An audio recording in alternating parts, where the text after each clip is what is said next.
Ti, kedves nézőim, sokszor, többször mondtátok, hogy Viktor, ne, politikai témákba ne folyjál bele, mert annak nem lesz jó vége. Mindig csak darás viszekbe fogsz nyúlni, és mindig csak rossz vége lesz.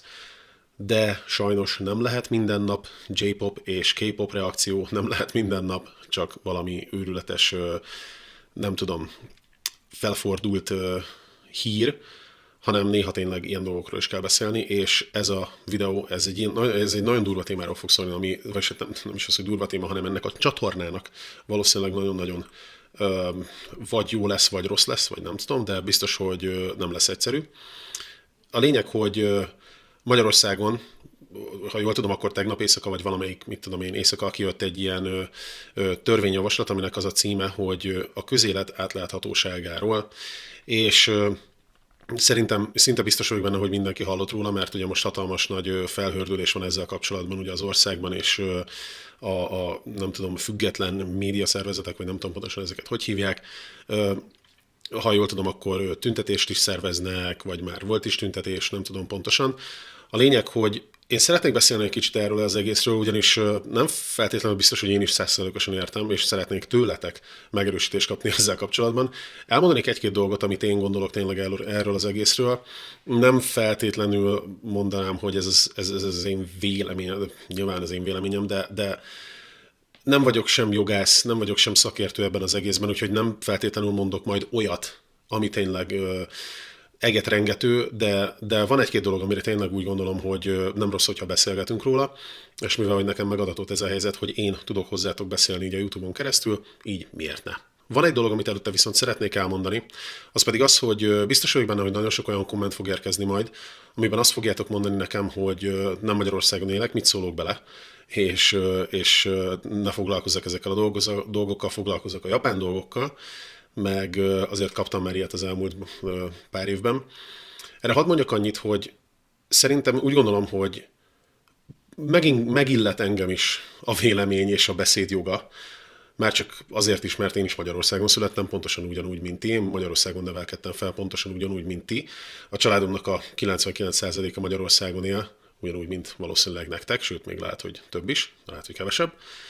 És az az apró tény, ne felejtsük el, hogy azért még én is azért magyar állampolgár vagyok, tehát ha én nem tervezek nagyon rosszakat, vagy nagyon gáz dolgokat mondani, vagy akármi, igazából nekem is több kérdésem van, mint véleményem, ami egyébként sosem rossz szerintem, de tehát, hogyha ilyen kommentek érkeznek, akkor ne haragudjatok, de ezeket én teljesen figyelmen kívül fogom hagyni, ugyanis a témával kapcsolatban egyáltalán nem releváns, és semmiféleképpen nem építő, és semmit nem ad hozzá ehhez a témához.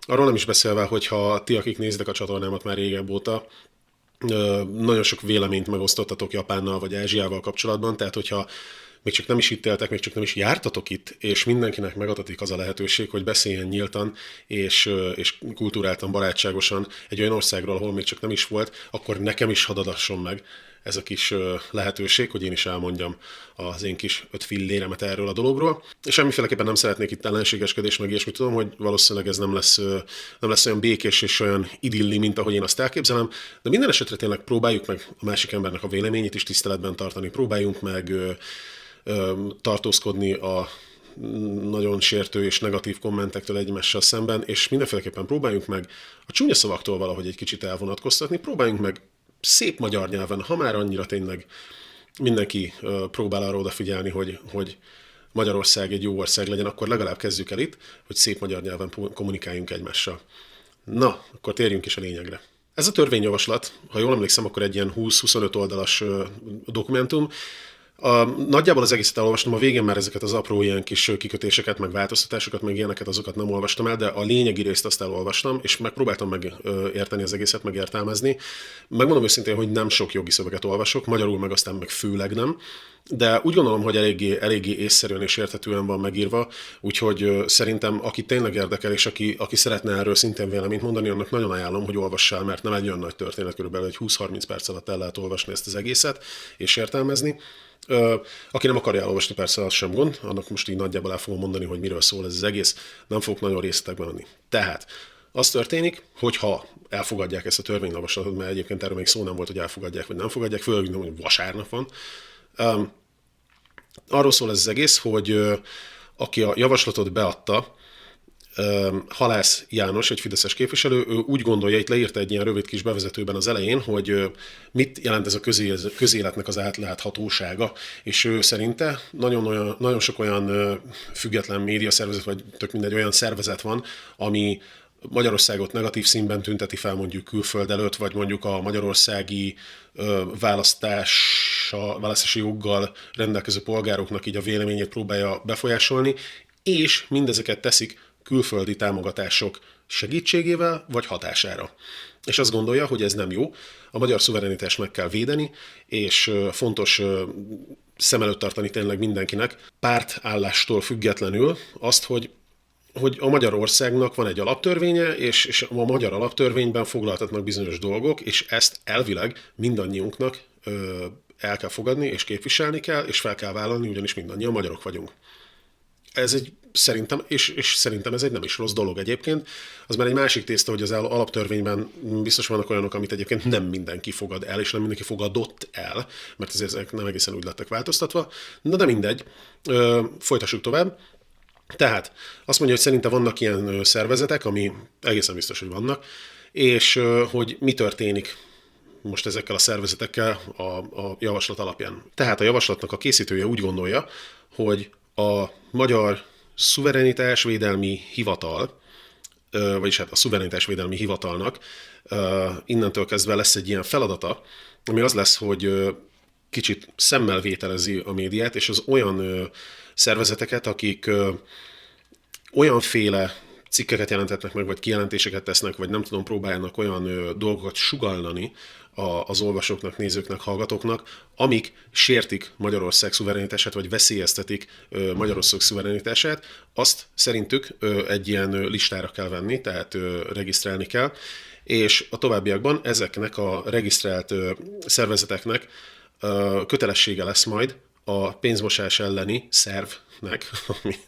jaj, olyan rosszul hangzik ez a pénzmosás elleni szerv. Tehát a pénzmosás elleni szervnek be kell mindennel kapcsolatban számolniuk mindenféle anyagi dolgok kapcsolatban, és nem csak a szervezetnek, hanem a szervezetnek a vezetőinek, meg tagjainak, meg alapítóinak, meg stb.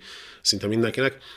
Vagyonosodási vizsgálattól kezdve tulajdonképpen a bankszámlájukba beleláthatnak, a tulajdonaikat megvizsgálhatják. Tehát cakkumpalkát tudják világítani ezeket az illetőket, és meg tudják vizsgálni, hogy mindezek a nem tudom, kijelentések vagy dolgok, amiket mondtak, azok külföldi támogatásból jöttek el létre.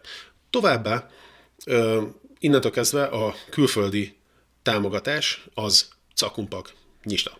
Tehát külföldi támogatást nem lehet elfogadniuk, nem lehet semmiféleképpen felhasználniuk a szervezetük érdekében, és ez azt jelenti, hogy tulajdonképpen a hivatal, hogyha adatot azt írja, hogy felmerül olyan adat, ami alapján következtethető az, hogy külföldről kaptak támogatást, akkor nyilván hivatali kivizsgálást fog kezdeményezni, és hogyha tényleg ez kiderül, akkor felfüggesztetik a szervezetnek a működését, plusz 25-szörösét kell visszafizetni a támogatásnak, amit kaptak. Szóval ez azért elég húzós egyébként. Innentől kezdve nyilvánvaló, hogy a külföldi támogatásoknak, ha elfogadják ezt a javaslatot, akkor lőttek tulajdonképpen. Azt mondja még egy nagyon érdekes dolog, amit egyébként érdemes megvizsgálni, hogy mi is az, ami a Magyarország szuverenitását veszélyezteti, hogy be fogunk nektek vágni itt a képernyőre.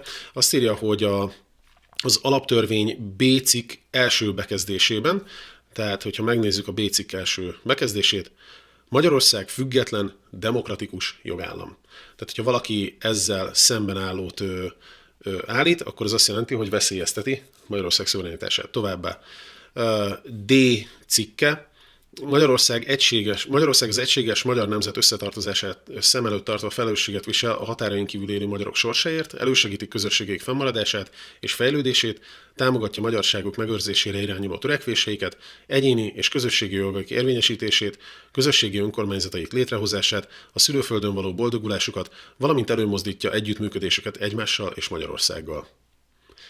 Oké. Nem tudom, hogy ez ellen milyen cikkek születhettek, de semmi, ennyi.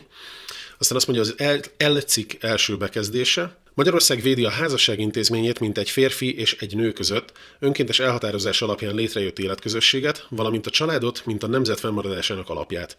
A családi kapcsolat alapja a házasság, illetve a szülő-gyermek viszony. Az ember férfi vagy nő. Az anya nő, az apa férfi. Ez szerintem az egyik ilyen legnagyobb problémás pont, mert ugye nyilván a nem tudom, elmúlt időszakban történő változások, ilyen társadalmi és gender változásokkal kapcsolatban ez mondjuk egy eléggé, nagyon sok cikk születik természetesen, és hát ezzel elég sok szervezetet ki lehet lőni. Q-cikk első bekezdése: Magyarország a béke és a biztonság megteremtése és megőrzése, valamint az emberiség fenntartható fejlődése érdekében együttműködésre törekszik a világ valamennyi népével és országával.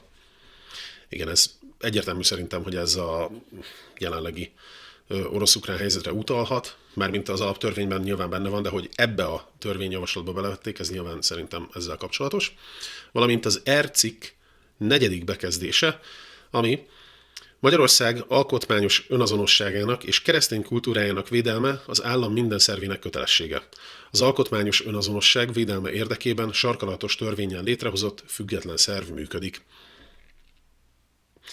Erre megmondom őszintén, hogy nem nagyon sok mindenre tudok gondolni. Egy dolog a keresztény kultúrával kapcsolatban, valahogy érzem benne kicsit a migráns kérdésnek a nem tudom, ilyen kis lengezetét, de egyáltalán lehet, hogy tévedek, és javítsatok ki, hogyha tévedek, de én ezt így gondoltam. Tehát, hogyha olyan, nem tudom, cikkek, vagy olyan tevékenység van, ami ezeket veszélyezteti, vagy sértheti, akkor már valószínűleg, hogy listára fognak kerülni, vagy regisztrálniuk kell, és a szuverenitásvédelmi hivatal pedig felül fogja vizsgálni őket, vagy hogyha a demokratikus vita, valamint az állami és a társadalmi döntéshozatali folyamatok befolyására irányuló tevékenység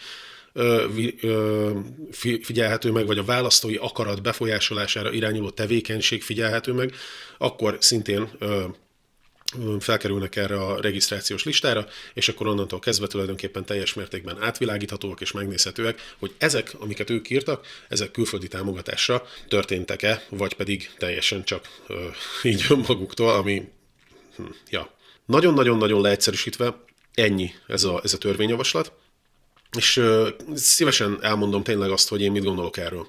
Elsősorban szerintem, hogyha tényleg külföldi nyomásra, vagy külföldi óhajra megpróbálják mondjuk valamilyen indokból, valamilyen külföldi személy, vagy valamilyen külföldi szervezet, vagy akár egy másik állam valamilyen szinten lejáratni mondjuk Magyarországot, az egyértelmű, hogy nem jó. Az teljesen természetes, hogy ezt valahogy figyelemmel kell követni, és az államnak tényleg erre azért oda kell figyelnie, hogy ilyen ne nagyon történhessen. A probléma azzal van, hogyha például valaki megfogalmaz mondjuk esetleg a kormánynak nem tetsző véleményt, akkor tulajdonképpen rá lehet titulálni, vagy meg lehet titulálni ezeket a szervezeteket, hogy ők esetleg mondjuk ilyen szuverenitás sértő szervezet, és teljes kivizsgálásnak lehet őket alávetni, ami egyértelműen nagyon megviseli ezeket a szervezeteket. Valamint, ha jól emlékszem, akkor volt egy olyan is, hogy jelezniük kell majd a olvasóik, vagy nézőik, vagy hallgatóik felé, hogy ők egy ilyen szervezet, és hogy esetleg még mit tudom én, annó külföldről is kaptak támogatást, mert ugye ezután már nyilván nem kaphatnak. Szóval ez mondjuk egy eléggé nehézkes dolog meghatározni azt, hogy mikortól van tényleg nemzeti szuverenitás védelemről szó, és mikor van a kormánynak a saját önvédelméről szó. Úgyhogy az a baj, hogy annyira tág ennek az egésznek a megfogalmazása szerintem, hogy az a baj, hogy ezzel nagyon könnyen vissza lehet élni, hogyha tényleg egy ilyen törvényjavaslat átmegy. A másik probléma egyébként, amiről pont nem tudom, megmondom őszintén, hogy 444, Telex, HVG, stb. Nem nagyon mozgok ezeknek így a világában. Vannak cikkek, amiket olvasok, vannak cikkek, amiket látok én is így megosztva az interneten, de a lényeg, hogy pont ők tartottak egy ilyen, nem tudom, egy ilyen közös programot, amiben ismertetik ugyanúgy, mint én, csak nyilván lényegesen nagyobb rálátással ezt a törvényjavaslatot. Tehát ők mondták, hogy például nagyon sok szervezet megpályáz EU-s támogatásokat, ugyanúgy, mint bármelyik másik EU-s tagország. De Az a baj, hogy ez már ugye külföldről érkező támogatásnak számít, hogyha az EU-tól kapják a pénzt, és az a baj, hogy szerintem, ezt nem tudom biztosan, ezt csak én feltételezem, de mondjuk például ilyen támogatás is támogatásnak minősül, meg ilyen pályázatokat is meg lehet nyerni, hogy mondjuk például a nem tudom, az irodának a gépparkját felújítják, és arra kapnak támogatást, vagy akár ez épületre kapnak felújítást, vagy nem tudom, modernizálják a szoftvereket, vagy ilyesmi. Tehát nem feltétlenül kimondottan az ő cikkeikkel kapcsolatos, tehát nem tényleg közvetlenül a munkájukkal kapcsolatos, hanem a munkájukat elősegítő támogatásokat kapnak. Az a baj, hogy ezektől is elesnek. Ja, és nem mellesleg pedig egyébként az olvasóknak az 1% SZIA támogatását azt nem kaphatják meg, szóval ez is egyébként egy elég nagy egy bevételelesés, feltételezem én, hogy ezért ez is egy jelentős dolog. És szóval az a baj, hogy ezt így feketén-fehéren kimondani, hogy mostantól külföldi támogatást semmit nem lehet kapni, ez egy kicsit olyan, hogy is mondjam, nekem ez egy kicsit túl fekete-fehér. Tehát azért ezt ki lehetne vizsgálni, hogy mondjuk tényleg mire kapják azt a támogatást, nem arra kapják, hogy egy cikket megírnak, hogy ezt a cikket írd meg, vagy nézd csak erre, gyorsan nem tudom, lázítsuk rá a népet, vagy izzítsuk be az embereket, hanem tényleg arról van szó, hogy mit tudom én, esetleg akadálymentesítik az épületüket azért, hogy mondjuk a mozgássérült dolgozók is tudjanak dolgozni. Szóval ezeket talán ki lehetne vizsgálni. Lehet aztán, hogy erről szó volt éppen itt a törvényjavaslatban is, csak nekem maradt ki, hogyha ti esetleg találtatok ilyet, akkor nyugodtan mondjátok meg nekem. És egy másik probléma, ami nekem van ezzel az egésszel, az az, hogy oké, külföldi támogatásból ne írjunk olyan cikkeket, amik sértetik a magyar szuverenitást. Ez tényleg ez egy nagyon jó, nem is tudom, motiváció. Viszont mennyire független az a média például, hogyha magyar állami vagy személyi kormány közeli személyi támogatásra ír mondjuk másik irányból buzdító, vagy lázító, vagy stb. Cikkeket. Tehát akkor azt is ki lehetne vizsgálni ezzel az erővel, hogy tényleg ferek maradjunk. Ez szerintem a felséget azt mindenféleképpen jó lenne betartani, és ez mondjuk nem lenne egy rossz ötlet, hogyha már azt az oldalt kivizsgáljuk, akkor vizsgáljuk ki ezt az oldalt is, mert ugye miért ne? Szóval szerintem, nem tudom, ebből az egészből egy kicsit így a felséget nem annyira érzem. Egy másik dolog, amit már az előbb is mondtam, az az, hogy nem lehet tudni, hogy tényleg itt a nemzeti szuverenitásról van szó, vagy pedig arról van szó, hogy esetleg mondjuk a kormány szuverenitását próbálják védeni bizonyos dolgokkal. Tehát amit mondtam előtte is, hogy ez nagyon-nagyon könnyen ki lehet használni, és el lehet rossz irányba is téríteni egy ilyen törvényváltoztatást, és ezt a szuverenitás védelmi hivatalnak a tevékenységét is azért elég erősen lehet befolyásolni, és aztán utána később persze a pénzmosás elleni szervnek a szigorát is be lehet folyásolni, attól függően, hogy mit akarnak elérni az adott szervezet ellen.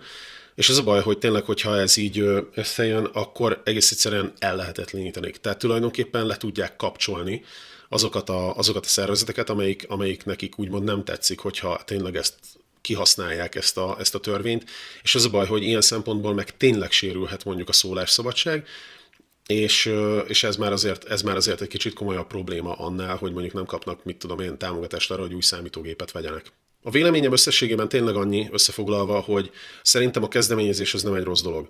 A kezdeményezés azzal szemben, hogy külföldi nyomásra bemocskolják mondjuk az országot, vagy esetleg olyan dolgokat tegyenek, amik vagy olyan tevékenységet folytassanak, ami tényleg az embereket afelé próbálja befolyásolni, hogy a kormány mindenféleképpen rossz, a Magyarország alaptörvénye nem jó, vagy nem tudom, szóval Magyarországon minden rossz, és hogy így, meg úgy, meg amúgy, és ezt nem tényleg teljes mértékben őszinte megfontolásból teszik, hanem mondjuk komolyabb anyagi támogatásra.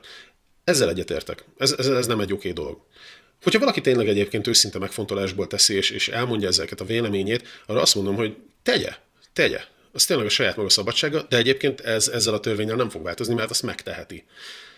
Ami a gond, az az, hogy nagyon-nagyon fekete-fehér, nincsen semmilyen átmenet, nincsen semmilyen olyan, hogy kivizsgáljuk, hogy tényleg olyan helyről jött ez a pénz, és tényleg mire lett használva az a pénz. Tehát, hogy kimondottan egy felkérésre lett írva egy cikk, amiért kaptak X összeget az írók, vagy pedig tényleg, amit mondtam, hogy egy ilyen közvetett támogatást kap a szervezet, amiből mondjuk tudják javítani a munkavégzésüket, vagy mondjuk a hétköznapi, nem tudom, munkaszínvonalukat, vagy a munkahelyi színvonalat. Szóval ezt azért lehet, hogy azért ezt egy kicsit át lehetne jobban vizsgálni. Úgyhogy én úgy gondolom, hogy megpróbáltam a lehető legobjektívabb módon megnézni ezt az egész szitút, és azt hiszem, hogy amit én gondolok, az nem feltétlenül sért semmilyen különféle véleményt, és hogyha lehet, akkor próbáljatok ezekre reflektálni, és próbáljatok olyan kommenteket hagyni nekem, ami tényleg egy kicsit azért így hozzáad ehhez az egész sztorihoz, nem pedig rombol, vagy elvesz, vagy esetleg teljesen értelmetlen. És nagyon köszönöm előre is az ilyen szuper kommenteket, mindig egyébként olvasom a kommenteket, de nem mindenkire tudok válaszolni. És nagyon szép napot kívánok mindenkinek, remélem, hogy a ti hétköznapi életetekben azért ez nem lesz olyan hatalmas változás, hogyha tényleg elfogadják ezt a javaslatot. De tényleg ennyit akartam mondani nektek erről, és nagyon várom a kommenteket, nagyon izgulok egyébként a kommentek miatt, megmondom őszintén, mert nem vagyok 100%-ig biztos benne, hogy jó ötlet volt tényleg ezt a videót kiadni, de most már kim van, most már belenyúltam a darásfészekbe, és nagyon-nagyon örülök, hogyha kedvesen álltok hozzám, és mindenkinek szép napot, kellemes hétvégét, és töltsétek jól a családdal, barátaitokkal ezt a hétvégét, és találkozunk a legközelebbi videóban. Bye bye!